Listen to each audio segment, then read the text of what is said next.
Okay, we are at 3:01 and we are going to go ahead and get started here. I'm waiting to see, I think we may have all of our presenters on here. I want to welcome you, and we're going to open our first parent education series of the year here at ISD 728. We're pleased to bring it to you in partnership with Sherburne County Attorney's Office, and I'm Rachel Hillier, Assistant Director, Prevention, Safety, and Grants. And with me on this call, moderating today, is our Prevention and Safety team here at ISD 728, which includes Dr. Nicole Stottlemyre and Sheila Docken, who are both coordinators of prevention and safety for us. And they are going to help, they're kind of running the controls and will help to answer questions that any of you might have. But before we get too far, I also wanted to turn it over to Dr. Dan Bittman, who is going to open us up and welcome us all to the call. And he is our Superintendent of Schools here at ISD 728. Well, hello and good afternoon. Just want to thank you for being part of this, and also want to thank our partners, Victoria Powell and others who are such great partners for us with our students, our families, and our community. This is a cause that is near and dear to our hearts and part of our strategic plan that was developed by over 1,000 people throughout our community. So we're grateful to be able to provide some opportunities for conversation and for learning. That's helpful not only for us as a school district, continue to learn from our partners as well as from each of you, but also to learn as parents, as each of us have kids and are looking for ways to make sure that we are providing the best opportunities for kids. We have a lot to celebrate here. And again, we are grateful that you would join us for this cause and look forward to a great event. So with that, Rachel, thank you for the opportunity. Yes, thank you, Dan. And without further ado, I will introduce to you Victoria Powell, and she is with as I said, the Sherburne County Attorney's Office, and she is an Assistant County Attorney there in the Juvenile Division. So Victoria, take it away. Rachel, and thank you everybody for logging on today. As stated, my name is Victoria Powell. I am the prosecutor that handles all the juvenile cases in Sherburne County. I've been doing this nearly 21 years, and I handle about 700 to 800 cases a year. About 20 years ago, we started the Sherburne County Bullying Intervention Program. And as part of that, I would go into schools in Sherburne County and talk to kids about bullying, cyberbullying, internet safety, your digital reputation. Some of that has changed over the years as kids have more access to social media. So today I'm going to be giving you the presentation that I would give to kids with kind of a parental perspective as well. So about 10 to 15% of kids are victims of bullying, and about 7 to 9% of kids are bullies. So I told kids in a class, even if you may not have been a bully or been a victim, you've all seen it going on in your school. And I challenged kids to say, what did you do about it? Did you stand up for that kid that was being bullied? Did you speak up? Did you wear their voice because maybe it was too hard for them to talk about that? Or did you do nothing? Or did you join in? Or did you egg the bully on? So just something for the kids to think about. If they've seen it, what did they do in the past and what are they going to do in the future? Bullying is any type of ongoing physical or verbal mistreatment where there's an imbalance of power. So if you walk up to a kid and say, hey, you fat pig, that's not very nice, but it's probably not bullying. Bullying is over and over again, teasing, taunting, the things you say, the things you do, and you do it because you as a bully want to feel important or powerful, and you want that other kid to feel embarrassed, ashamed, alone. Some examples of bullying that we see, unfortunately, not too often: the physical, the hitting, the kicking, the pushing, the teasing, the taunting, the excluding, the name calling, inappropriate sexual remarks, inappropriate racial remarks, the threats, the spreading rumors, manipulating relationships, isolating, intimidating, exclusion. These are all examples that we see of bullying. Boys and girls, they do both bully, but they tend to bully in different ways. The boys will be more physical, the fighting, the physical interaction, whereas the girls are more exclusionary, are more spreading the rumors, are more making fun of kids. Unfortunately, we've seen an increase recently in girls being involved in more physical confrontations. Boys tend to pick their victims based on weakness, clothing, and who their friends are. Girls, looks, weight, who gets good grades. We've had an instance of kids who do very well at school who are being bullied because they get good grades at school. And then taking it up a notch where we've been dealing with social media, the things that girls are posting or tweeting or forwarding, rumors, threats, things like that on social media, nasty emails, texts, tweets, posts. And then sometimes girls saying, well, if you want to be a part of our group, you have to give us information, or tea as they call it, on what the girls are talking about. As I said, a lot of kids have witnessed bullying. 4 times as many boys as girls found it exciting to watch bullying. And that's really disturbing. I don't think it's appropriate to be excited by watching a kid being ashamed, bullying, tormented, teased in front of other people. The kids, what are they doing and what they should be doing and what will they do next time they see it? When does it start? Well, it starts in elementary school. It peaks in middle school. The good news is it goes down in high school. Typically, kids who end up in court because of bullying or behaviors that are similar to bullying are not 16, 17, 18. They're 12, 13, 14. And just so you're aware, the age that a child can be charged in the state of Minnesota is 10. And it's pretty sad when you see a 10-year-old sitting at court in the courtroom and their feet don't even touch the ground. What does a bully look like? Generally, a bully wants to feel powerful. They want to feel important. And they want to put that other kid down. They want that kid to feel embarrassed, ashamed. They get kicks out of hurting other kids, whether it's things they say or things they do. And they do it over and over again. They have no empathy or compassion for how hard it was for that kid to get on the bus in the morning, knowing that the next stop the bully gets on and the bullying starts all the way to school. And then they have to deal with it at school, in the lunchroom, by the locker bay, in the classroom with the teacher there. They don't have foresight about what their behaviors are doing to themselves or to the kid that's being bullied. And they always defend their actions. He started it. She said this. I was just defending myself. We'll talk about self-defense down the road. They don't care. They don't really have a lot of remorse. They maybe enjoy doing this. They like attention. They don't admit and they've done anything wrong, because then they would have to admit that they have mistakes, so that they're not perfect. They may be taught to strike back. Somebody says something to them, you punch them in the face. And so they're just acting that out. They tend to break school rules. There are certain rules about fighting in school, and obviously they're not interested in following those rules. Profile of a victim. Think about a victim that you know in school. These are anxious, insecure, cautious kids. They don't have a lot of friends, and this isn't helping, because if somebody's not willing to be their voice and stand up for them, they just feel more alone in the situation. I guess bullies are smart in the sense that they don't pick on kids who are going to say something, who are going to punch them back. They pick on kids that aren't going to do anything, aren't going to say anything, and often who are physically weaker. And I say to kids who may be bullies, don't assume because a kid is small, they're weak. Lots of kids take taekwondo, judo, martial arts, and know how to defend themselves. And most bullying takes place in or around school buildings. So locker bays, school buses, lunch areas, classrooms. So these kids start to avoid school because that's where the bullying happens. So they tell their mom or dad, don't want to go to school, don't feel good. And it's just because they don't want to put themselves in those situations. And they feel isolated because nobody's standing up for them. And I really try and encourage kids to be a voice, to be that voice for somebody else who maybe can't stand up for themselves, because next day or next week or next year, maybe it's you or your friend or your brother or your cousin, and you would hope that somebody would be their voice. Unfortunately, kids do deal with depression as a result of bullying. And some of these issues or diagnosis don't just go on for weeks or months, they can last years.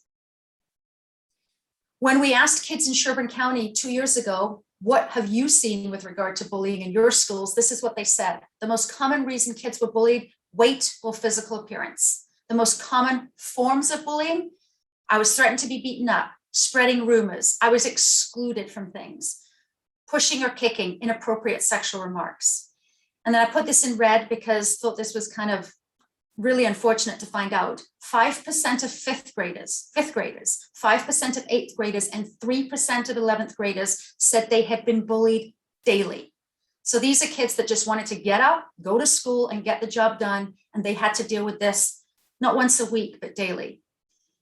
And when we asked about cyberbullying, 18% of fifth graders, that's nearly a fifth of fifth graders, 15% of eighth grade females, 13% of 11th grade females had been cyberbullied once or twice a week.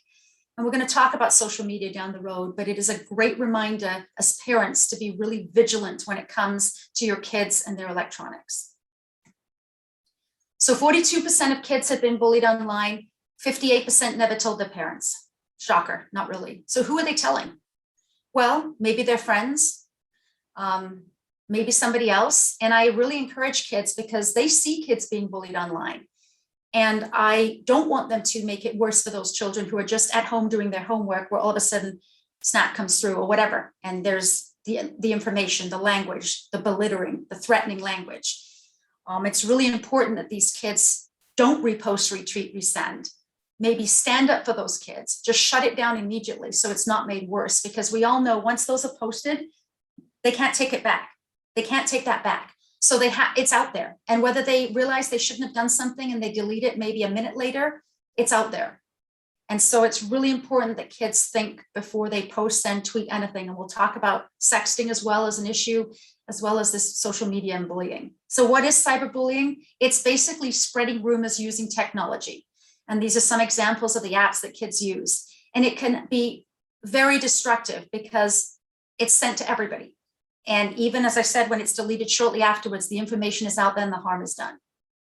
These are some examples of cyberbullying that I've seen: spreading rumors, revealing secrets, altering photos and texts, ganging up on others, hacking into someone's account, posing as somebody else, signing them up from inappropriate sites, sharing personal information, sharing your password.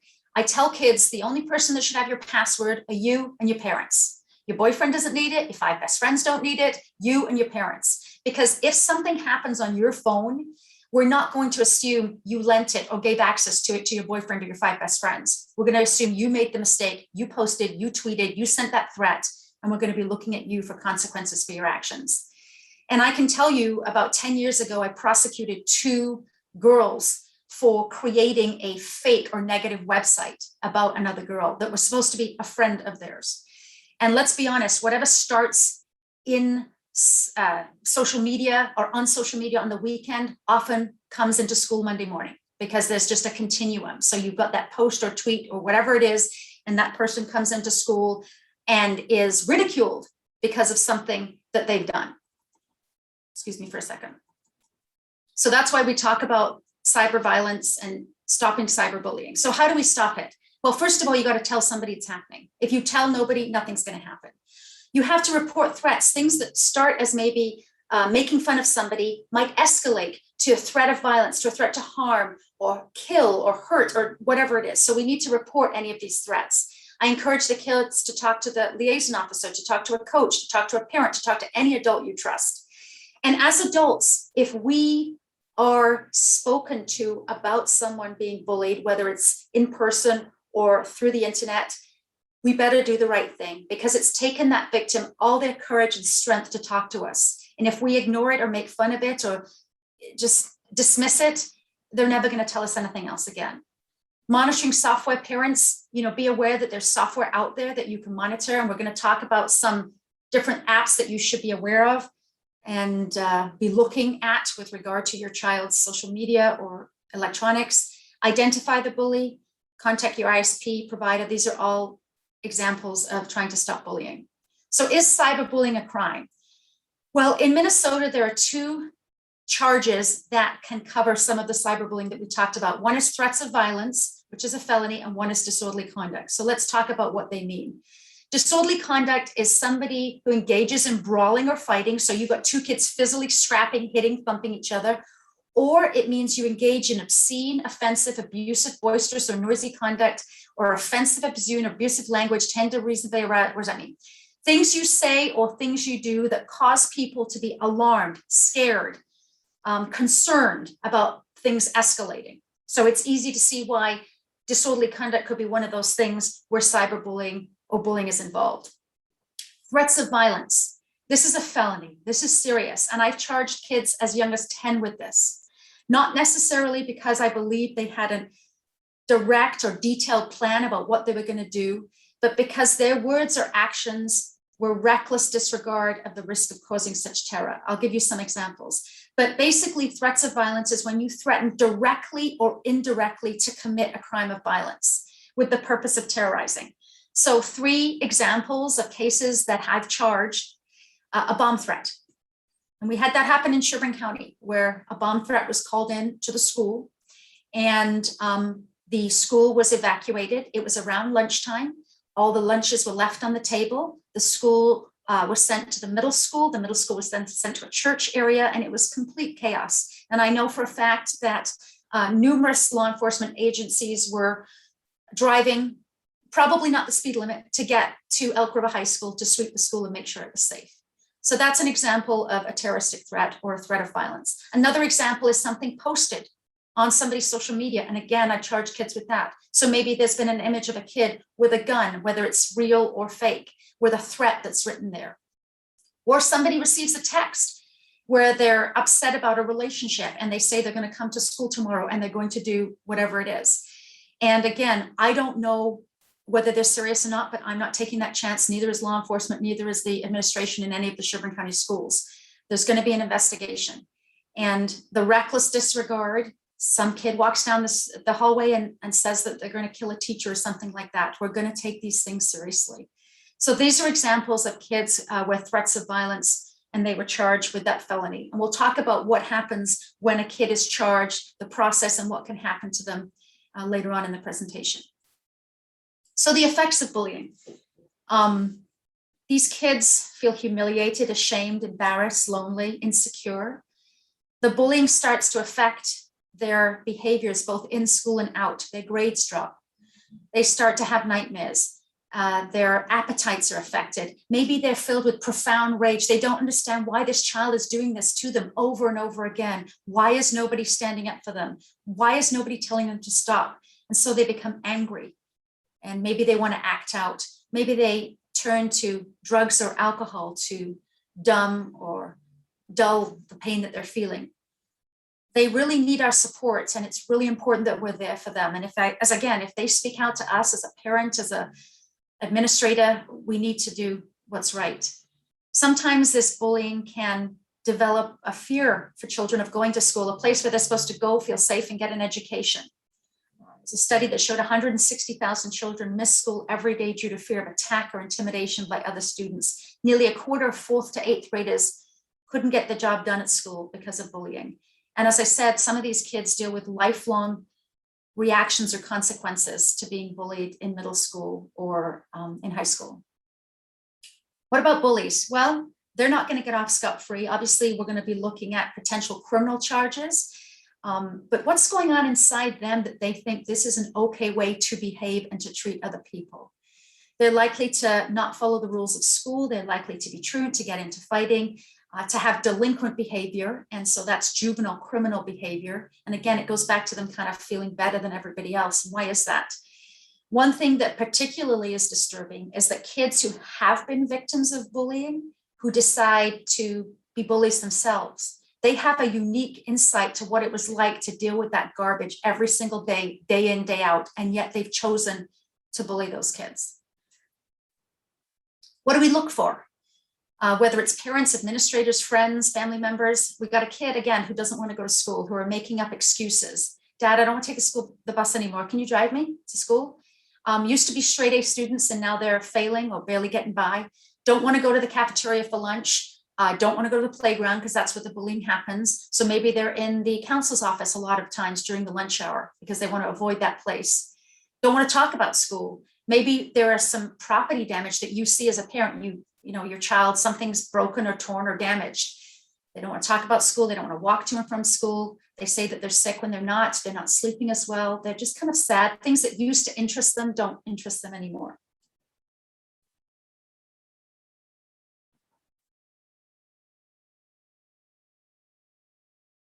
Meeting a teen girl online is actually pretty easy. You can go into any chat room and just start talking. Most of the girls are usually so insecure and desperate for attention from older guys is totally flattering. They're so much more mature and understanding than the guys my age. Age actually works to my advantage. They like to brag to their friends that they're dating an older guy, so I just play along and pretend I'm really interested in the same things I am. you can talk forever and really get to know someone without worrying about looks or whatever. That's the best thing about Chatting seems unthreatening to them, so they lower their guard. After a while, I start talking about how we're soulmates and how lucky we are to have found each other. Other people don't understand. I know what I'm doing. If you really care about each other, there's nothing wrong with Meeting them is the goal. Once I get them out of their house, well, that's when things get really interesting. Online predators know what they're doing. Do you?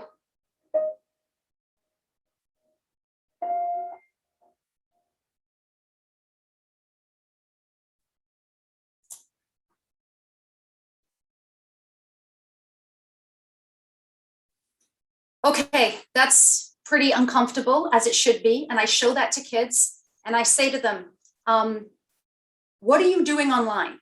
Are you making it easier or harder for somebody like that to reach out to you? And the answer should be harder.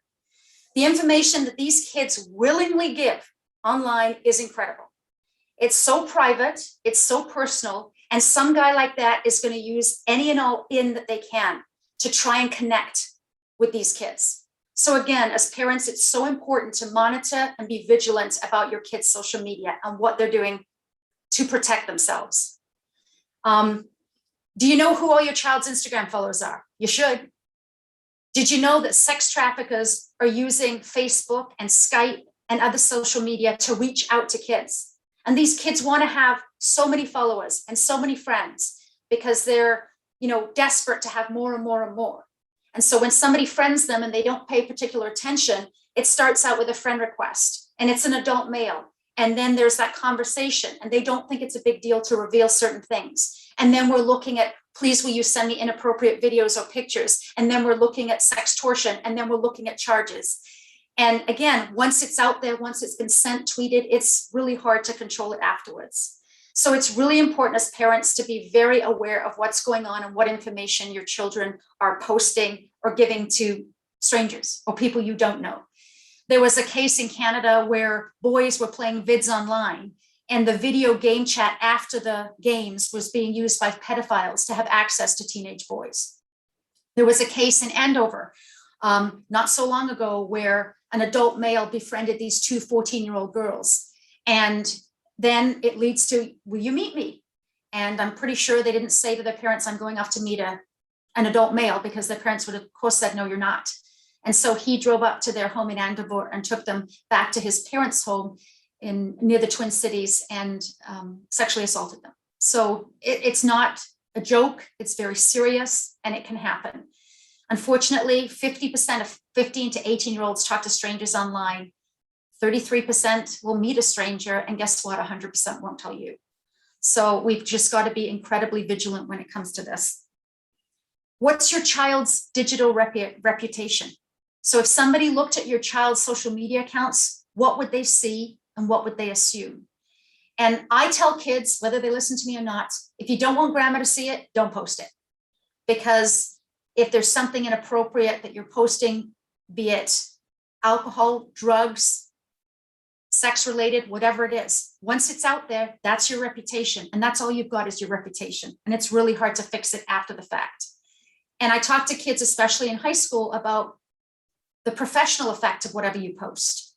Most people will say, thank you for your resume, but the next thing they're going to do if they really want to do their due diligence is look you up online and see what kind of social media you have, see what kind of things you're posting online, and then make assumptions about that. And for college, there can be some pretty dramatic repercussions for the things that you may be posting as a middle school kid. And there's some examples of things like that, where job recruiters were looking at social media profiles from candidates. And college applicants dealing with things that they didn't expect to deal with that they posted 5 years ago. Okay, apps the parents should know about. If you don't know, look them up. The thing that I was interested in, Calculator Plus, is an app where you can hide inappropriate pictures or videos in the Calculator app. So be aware of that. Snapchat, you probably know what that is. Kids are able to screenshot things. So even though things disappear or dissolve, you can screenshot things. And fortunate for me as a prosecutor, that's often the way that I may present evidence in a case, because of people who've screenshot things or copied a text or took a picture of something that was posted or snapped. Kids can ghost themselves on Snap, which means there's a map on Snap where you can see where everybody is. And I've told kids again, people don't need to know where you are, because then you're making it really obvious and easy for a predator to access. And you've told them you go to this school and you told them you play this sport and now you're in this place. It's really easy for them to access that. Omegle, that's video chat rooms, strangers, very dangerous. Whisper, you can locate children and you can have anonymous confessions. If your child is dealing with any body image issues. Vora, it promotes dieting. Ask FM, that's anonymous. Kik, Messenger, anonymous. TikTok, Yik Yak Down. These are all apps that you should be familiar with. And these are chat room that connect strangers. So again, if you see any of these apps on your children's phone, you should be taking that next step to explore exactly what's going on. So let's talk about sexting. Unfortunately, a lot of kids think this is no big deal. Maybe they don't think it's serious. There aren't consequences. Maybe they don't think it's different because so many kids do it. Maybe they're aware of adults that do it, so they don't think it's any big deal. But again, this goes back to, giving control to somebody else. I tell kids, if you're a 16-year-old girl and your 17-year-old boyfriend says, if you really love me or care about me, you will sex me, you will send me that video, you will send me that picture. I'll tell kids that your high school and middle school relationships probably aren't going to last. And therefore, you now have given that video to somebody. Do you trust that person to not post it somewhere else, to not send it out to all of his or her friends? You've lost control now by sending that video or picture to that person. And do you trust them? And do you trust them to do what they should when the relationships end? Example, do you really know who's on the other end of that? We had a case in northwestern Minnesota where a teenage boy went to school and asked 5 of his friends who were girls to sext him. They did, not realizing that his dad was a pedophile. And so he took those pictures and sent them all over the place to his friends. Don't assume anything you send a post is going to remain private. It's not. Anything you send a post will never truly go away. We had a case several years ago where a girl was in 8th grade and these pictures were making the rounds. And then in 12th grade, they resurfaced. Don't give into pressure to do something that makes you feel uncomfortable. I tell kids, go with your gut. Your gut is a great instinct for you. So if it doesn't feel right, don't do it. If that person truly cared about you, they wouldn't put you in that position. And nothing you post is truly anonymous. So why do they do this? I don't know. Whether it's pressure they feel, maybe they're not being sexually active and they don't think this is a big deal to just send pictures. Maybe everybody's doing it to prove they care about someone as a joke, to bully or harass to get attention. These are just some things that, I've heard from teens about why they do this. Again, they don't always think about the consequences of this. And basically, children who do this and they send videos of themselves or inappropriate pictures of themselves can be looking at all types of charges. And these are potential charges, and they include child pornography. And my guess is that a 14, 15, 16-year-old girl or boy that makes a mistake by sending this type of video doesn't anticipate that they would be charged with child pornography. And in terms of what could happen to them as a result of that felony charge, if they were adjudicated of that charge, that means going on their juvenile record. One of the collateral consequences of an adjudication is that they would have to register as a sex offender. And when I think of a sex offender, I don't think of a 14, 15-year-old child that made a poor decision. So it's really important to stress how serious the consequences can be. Obviously, employment, housing, college, if you're a sex offender, your relationships, your school consequences, your familial consequences. I've had fathers weep outside courtrooms because of decisions their children have made and the potential consequences of that. Your mental health consequences, suicidal ideation as a result of this. Now we have charges of sextortion and revenge porn in Minnesota, where you can be charged with threatening to send out these videos or pictures to people. I also give the example of, let's say, you're charged with this type of case and your mom or dad runs a daycare. As a kid whose parent runs a daycare, that could affect the ability of your parent to continue with their livelihood. So there's lots of ripple effects that children never consider when they do those things or try and consider doing those things. As I said, these are all examples of potential charges when it comes to these types of things. So what happens when you come to court? You've been charged with something. What happens now? What will the judge do? Well, it depends why you're there. Are you there for a petty offense or a delinquent offense? So let's start with the petty offenses. These are low-level offenses. These are your small amount of marijuana, your curfew, your tobacco, your e-cig, your drug paraphernalia. And they may be your first theft, your first motor vehicle tampering, your first disorderly conduct. So these are called petty offenses. What can the judge do? Well, they can adjudicate you, means going on your juvenile record. They can order you to do community work service or juvenile work crew or pay a fine. They can take your license. If we think you're using drugs or alcohol, they can order you to have random UAs, means random urine analysis. And parents, if you're concerned right now that your kids may be using, don't wait for the court to get involved. Go down to the local Walgreens, get a test and test them. Because unfortunately, these kids are using, and they're using all sorts of stuff that you may or may not be aware of. And the really scary part is we've seen cases with kids using where what they've used are laced with fentanyl. And we've all heard about what that can do to a full-grown adult or a full-grown elephant, let alone a child. So if you think your kids are using, test them, be vigilant, look in their rooms. These kids are really creative and manipulative and smart about hiding stuff. Chemical dependency evaluations, outpatient, inpatient treatment. Restitution means making the victim whole. You get in a fight with a kid, you tear their Lululemon joggers, you're paying for them. Other programs, so these are just all in your standard juvenile petty offenses. Juvenile delinquent offenses are your more serious offenses. It's every single felony, it's every single gross misdemeanor. It's a lot of misdemeanors, including assaults.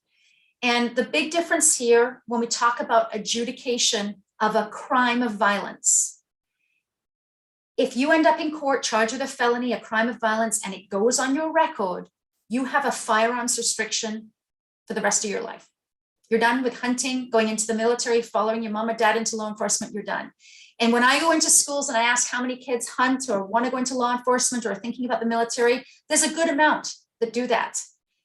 And if they are looking at wanting those options open for the rest of their lives, it's so important they think so hard before they do something stupid. You know, you commit a burglary, and certain types of burglaries, crimes of violence, any assault, things like that. And you're just closing these doors to your future as a 12, 13, 14-year-old. You can be on probation for up to the age of 19. If you commit a sex offense, we're looking sex offender treatment, which could be 9 months, 12 months, 18 months, 24 months. It could be within the state. It could be outside the state. Red Wing, that is juvie jail, literally juvie jail. Other places, Lino Lakes, we use that probably most often. It's in Lino Lakes, and it's juvenile jail, juvenile hall, juvenile detention, juvenile prison, whatever you want to call it. I've been there as a visitor. It is a cell with concrete cement walls, a concrete bed, and an 1.5 inch mattress. And if you don't follow the rules, you lose the mattress. And you can be ordered there for what's called a 5-10, meaning you go there for 5 days for sure, but every day you don't follow the rules up to the day 10. You can go there for a 30-90, a 60-90, a 30-60, same thing. And parents, you'll be told pretty early on, there's a fee for this. And so you can be ordered to pay up to $200 a day for kids to be there. And I'm sure there's things you'd much rather do with your money than that. Other programs, they're not in Sherburne County, they're in Duluth. They might be in Malacca, they may be somewhere else. These are all examples of things that can happen with juvenile delinquent behavior. Just something that you may or may not be aware of, vaping. Kids vaping THC could end up being a felony depending on the weight of the substance in their vape. And again, I'm not sure that most kids are aware that that could be a felony. So let's get back to bullying and what we've talked about and what we hope to accomplish. I tell kids bullies love an audience. They don't bully off in a corner by themselves. They want everybody looking at them so that they can feel powerful and important. I tell kids don't give them an audience, walk away, report it, stand up for that kid, say something. Don't join in and be part of that audience. As kids who are being bullied, it's hard, I know, but act like the bullying doesn't bother you. If you're always bullied at the back of the bus, don't sit there. Don't put yourself in a potentially dangerous place. Agree with the bully, say you're right and walk away. Act with confidence. Talk to a teacher you trust. The reason I go into schools is because the administrator wants me to make these kids aware that we think this is important, we want this to stop, and we want kids to feel like we're listening to them. But again, if the kid comes to us, we better do the right thing. And in some schools, there's peer mediation where the kids sit down, bully to victim, and the kids figure it out. And let's be honest, they don't always listen to us, but they're more likely to listen to their friends. So maybe, that is an option. And if you have a kid that's popular or thinks they are, use that popularity for something good, because I can only imagine for a victim to have the captain of the soccer team or whomever it is stand up for them and say something would mean the world, because that's the last thing they expect, because they feel so alone. I want to talk about two specific opposite ends of the spectrum when it comes to bullying.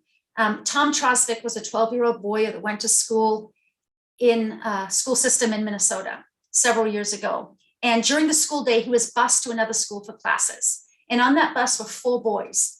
And during the time they were on that bus, they would tease and taunt Tom incessantly. They would make fun of him, call him names. And Tom was a pretty shy kid. And he didn't really fight back or say anything back. But this went on and on every day when they were transported to the other school building. And so, one day or every day, Tom had said, please guys, just knock it off. Just leave me alone, please. And they continued on to do that.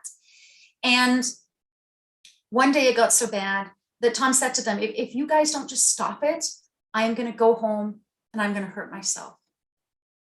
And those 4 boys decided at that point, they had a choice, not only to continue teasing and taunting Tom, but they suggested to Tom ways in which he could hurt himself. And Tom was 12 years old, and he went home and he hung himself.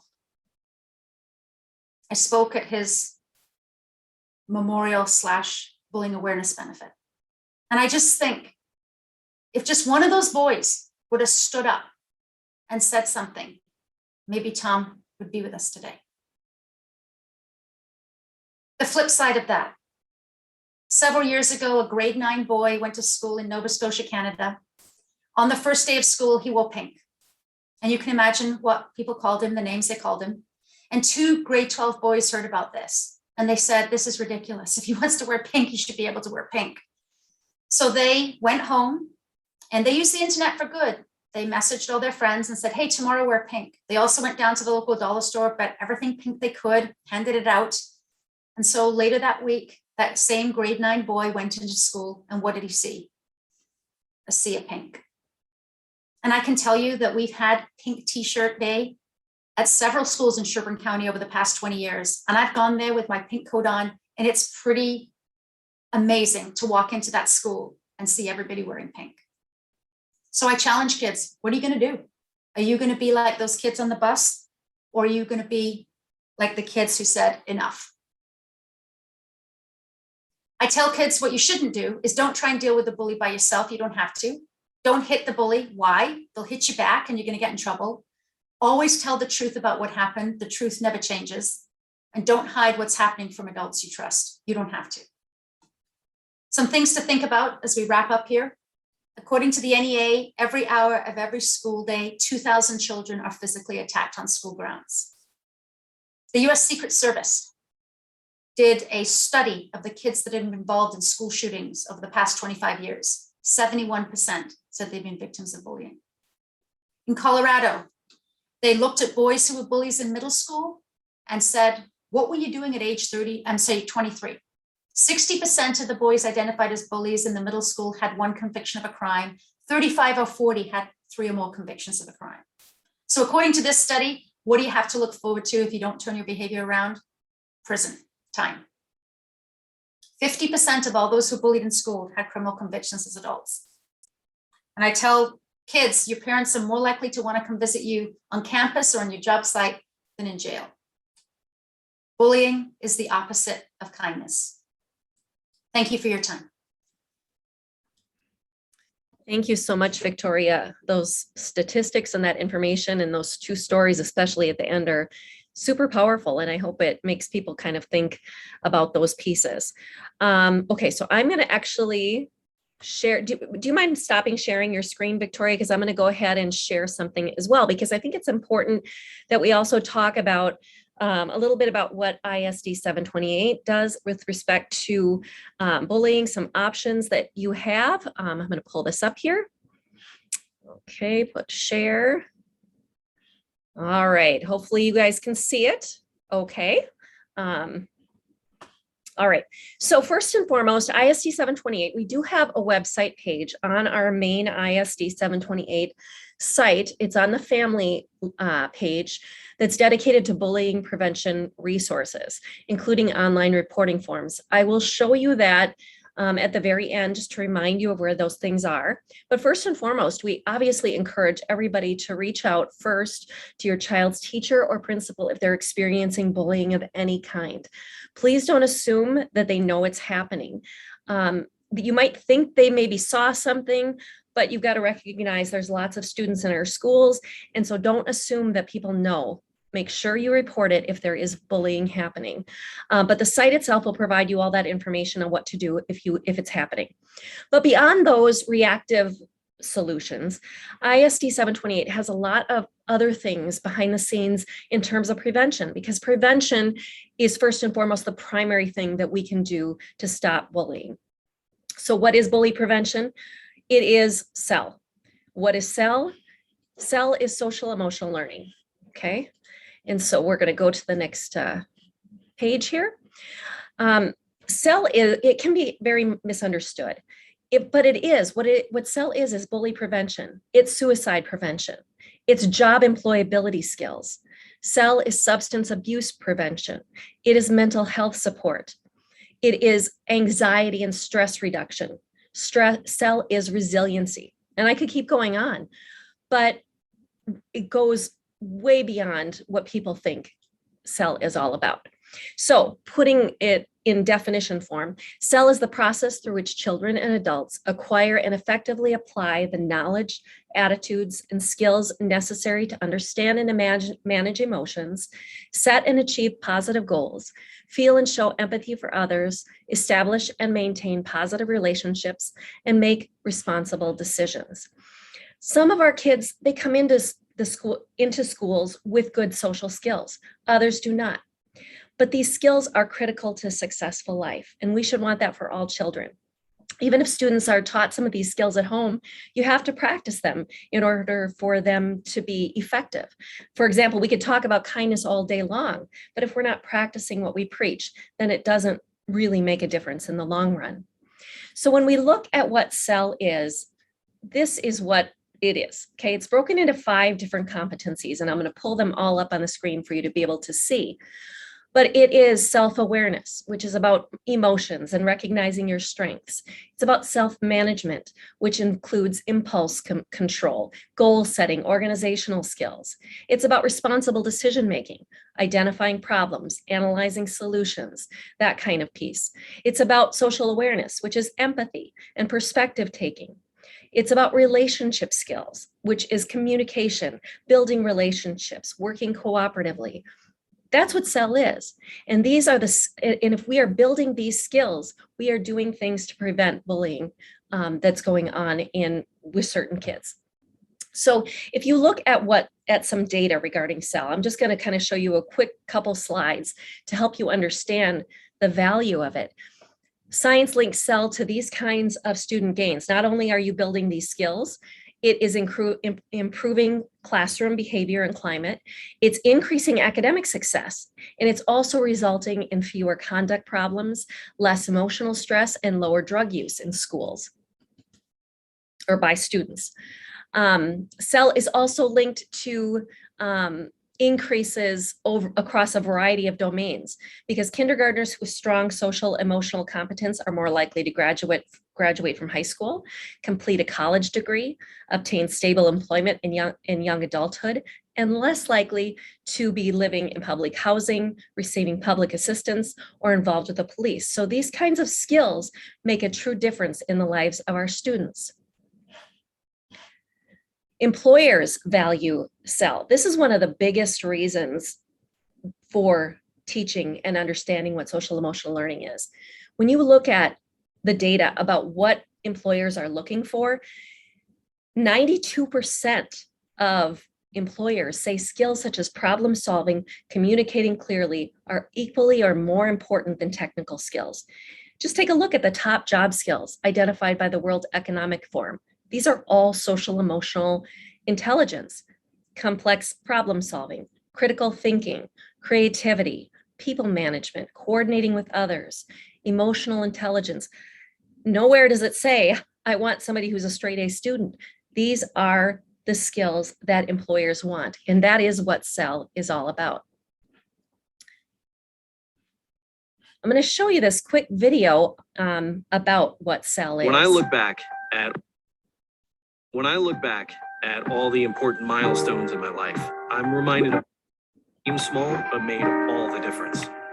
It was the day my second grade teacher introduced us to social emotional learning.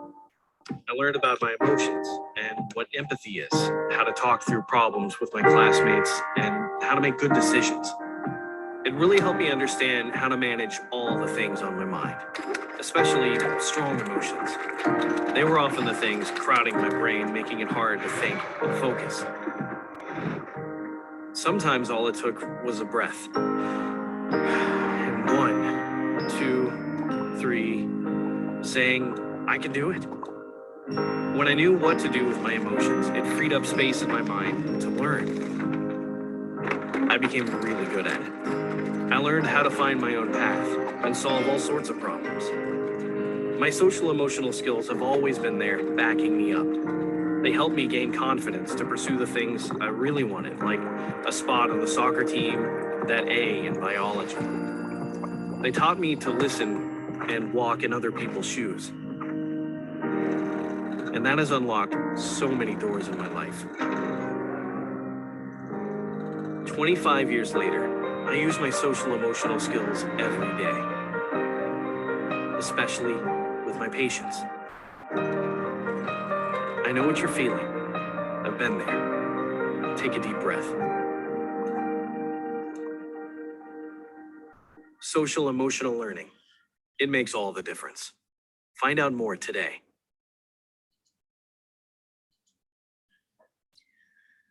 I love that video because I think it really puts it very simply about what it is we're trying to do. We're not just teaching kids academics, we're teaching them how to be successful in life. And when we're teaching them these skills, they're less likely to do things that can hurt them, such as bullying or being the victim of bullying because we don't have the right skills in terms of how to respond to things. And so that's why the social emotional learning is so important.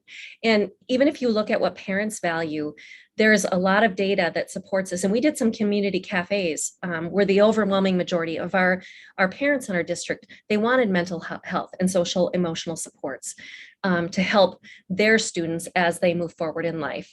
And so you can kind of see that the value of that through this particular slide. So there are 3 components when you think about school bullying and prevention, what you need. You need policies and procedures in place. You need some kind of training in place, and you need social and emotional learning and bullying education. And in order to change behavior, we need to create this safe and positive climate where everybody involved contributes to that culture.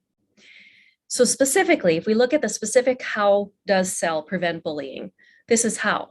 SEL develops this core set of social emotional skills that helps children more effectively handle life challenges and thrive in their environments, making them less likely to be a bully or to be victimized. It also creates a physically and emotionally safe environment by teaching, modeling, and practicing these 3 primary areas: empathy, emotion regulation, and social problem solving. Empathy is that skill that teaches kids how to treat others with respect and kindness, and how to stand up against bullying. Emotion regulation is that ability to monitor and to regulate strong emotions, to calm down when you're upset. And it also allows us to build really positive relationships. When we don't have these emotion management skills, it can make students more susceptible to bullying, and can also make bullies more susceptible to bullying because they don't have the right emotions to control themselves.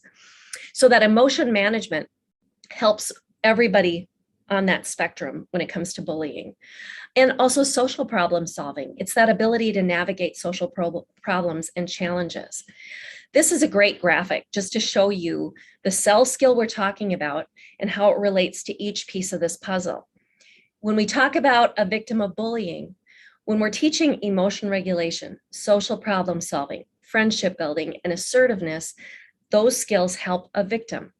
When we're talking about the child who bullies, empathy, building that skill, that understanding of how it might feel to be in that position when you're being bullied, that emotional regulation piece, social problem solving, friendship building, those are all skills, the cell skills that are being taught to help that child who bullies not do that anymore, because they're learning about how others are impacted. They're learning how to make better relationships, and they're learning how to better let their own insecurities be handled in a different way.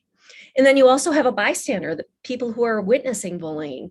When we're teaching skills of empathy, when we're teaching these social problem solving skills or friendship building, assertiveness, that makes them more likely to step up and say something when they see bullying. And that's super important as a means to prevent bullying. And so all of these skills, these cell skills that we're teaching, there's a reason behind it. And it's to build those skills that not every kid has, and not every kid has the opportunity to develop. And so when we're practicing empathy, when we're practicing emotional regulation, when we're practicing responsible decision-making, we are doing things that directly change the course of the culture, which can reduce bullying. And that's how CEL can prevent bullying. So I also wanted to share with you, as we're wrapping up our time here, the resources that we have. First is the bully prevention page. I will share that with you as well. But we also have our prevention and safety parent and family website. And you guys should have had information about that. We've tried to get that out there through our schools, where it contains lots of information about mental health resources, the CEL social emotional learning resources, how you can support that. Also resources on safety, such as vaping and alcohol, substance abuse. So all of those things, we have lots of different resources on that page. Please tap into it. But I am going to pull up our bully prevention page just quickly for you so you can kind of see what I'm talking about. If you go to the ISD 728 main page and you see there's the families, are you seeing the right page? I hope. Awesome. They'll see here. So if you go to the families link here and scroll down, you'll see bullying prevention. And this page will pull up. And this page will give you information about definition of what bullying is and what bullying is not, what the policy is, information about cyberbullying. We have some videos on what bullying is and is not. And you also have a link here to report a bullying issue. So we do have an online form that we encourage people to use if they wish to report bullying. But I think the best start is to just start with your teacher and talk to your teacher and let them know something is going on. I'd love to, see if there's something that can be done to assist. So starting there, but you also have these other options to look at. So we just want to make sure you're aware of the resources that we have available. So in short, I know that's a lot of information in a short period of time, but I hope it gives you some better insights on things that are happening within ISD 728, some insights about bullying as it relates to the potential that it goes beyond just an act of bullying in school. What can happen in the real world with criminal liability and things like that. I think Victoria did a great job of sharing how one bad choice can last a lifetime, and especially in the world we live in today. Cyberbullying, it doesn't go away because it's always out there. That the things that we put out there, somebody's got a screenshot of it. Somebody's made a copy of it. We can't eliminate the bad choices we make that end up on the internet. And so those are important pieces of that puzzle when it comes to bullying, when it comes to how, the cyberbullying issues. So please reach out if you have any additional questions. I know it's a little bit hard when we're in this setting to open it up for questions, but if you have any, shoot them our way. We can either try and answer it ourselves, or we can reach out to Victoria and see if she can give us some additional information on anything that she shared. I will let you know that our resources, this presentation will be shared online. It will be on our prevention and safety page. And so you'll be able to access it after the fact if you'd like to watch it again. But again, reach out if you have any questions. Let me see if there was something here in the chat. Yeah, thank you, Heather. I appreciate that. And I appreciate the comments in the chat box. We're always here if you need some additional support.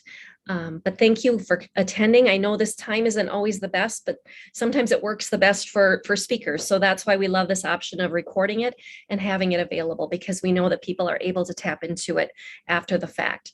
I think Victoria is still here. If there are any last minute questions, go ahead and shoot them in the chat box. One of the questions, Victoria, that did come up earlier, and I'm not sure if you have an answer to it. Do we have numbers on early elementary ages? What percentages might be bullied in the 1st or 3rd grade? That kind of. I don't. I know that the Minnesota Student Survey focuses on older kids, but I concur with whomever posted that said we are seeing it at younger and younger ages. So when I started this 20 years ago, it was very much maybe older middle school. And now I would say it's older elementary or even younger. And if you think about the access that younger children have to phones now, there's more opportunity for issues with regard to social media with younger children. And what I liked about what you said, Victoria, is bullying can lead to bigger and bigger things. It's sometimes not the act of bullying itself, but it can just cause a snowball effect. If you're getting away with this behavior over and over again, it becomes the way you go through life. And the long-term consequences can be terrible. It's not just kids being kids anymore. We can't let that be an excuse or a pass for bullying. We have to make sure we're doing everything we can to try and prevent it. So thank you again, Victoria. I so appreciate your coming on.